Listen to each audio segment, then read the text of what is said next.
I saw these mini book ornaments last year. I knew I needed one in my life, so I made a crochet inspired mini book ornament, and I'm going to show you guys how I did it.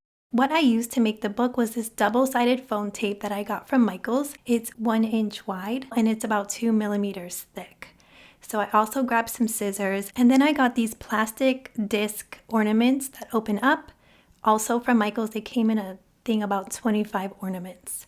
This is my 110-pound cardstock that I'll be using, and I also have this really pretty ribbon that I got off Amazon, and I'll also link it below just in case you wanted to use it, but you can also use yarn for your crochet ornament. First thing you'll want to do is make a list of the crochet books that you want to print. Then go into Google and I go to Goodreads and then I add the book that I'm looking for. This was the easiest way for me to get the picture. Once I got to Goodreads, I took a screenshot of the picture. If you are on a Mac, you can press Shift-Command-4 and take a screenshot of your picture. Now my picture went onto my desktop. Since I am on a Mac, I am going to go to Pages and I'm going to pick a new document. I'm going to pick a blank one, and I am going to add my picture from my desktop to my Pages. Now it's pretty big, so I want to resize it, and since our sticker is only 1 inch wide, I'm going to put my height in as 1 inches.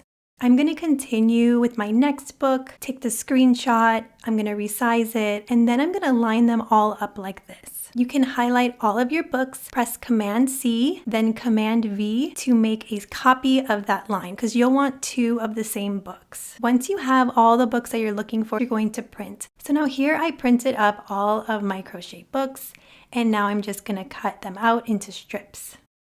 I'm going to grab that double-sided tape, and I want the back of it to be not sticky because I don't want it to stick to my table. It makes it a little bit harder, but I do want the front to be sticky. I like to start at the edge and just get that first book on there and then have my fingers kind of guide the way down.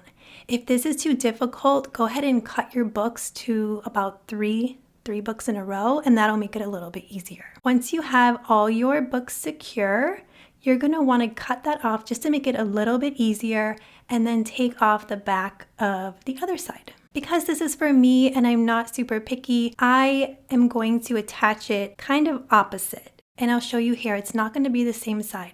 So for Tony's book, you can see that one side will be the right way, and then I flip it, it'll be the other way, but it's in an ornament, so it does not bother me whatsoever. Attach your books to the other side of the sticky foam, and then you want to cut out your books. I am in love with this Harry Potter book by Lee. I love Lee. She is like the sweetest soul, and I did not know she had a Harry Potter book.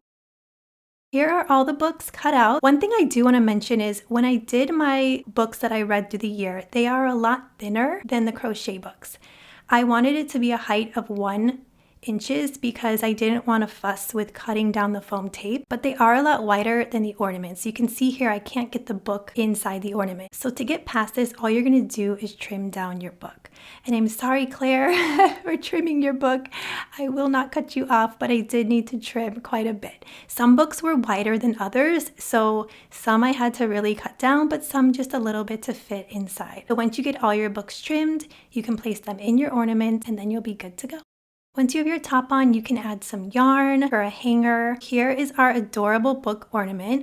If you wanted to add a little bit more pizzazz and you had a cutting machine like a Cricut, you could always add like a fun SVG. Oh, but I think just the books themselves look amazing and I just love it. Love, love, I'm in love. Here is one that I made for myself. These are all the books that I read throughout the year. So this is also another fun idea if you don't want to do a crochet one. If you want to do more of like a rom-com or whatever you read, you can do that as well. And then I added a little fun SVG to the front. And if you want to get a little inspiration for your little one, mine loves Dogman, so I made her a little Dogman ornament and she's going to be super excited for that. I hope you guys liked this tutorial. Please let me know if you make one. And as always, check out yarnstudy.com for free crochet patterns.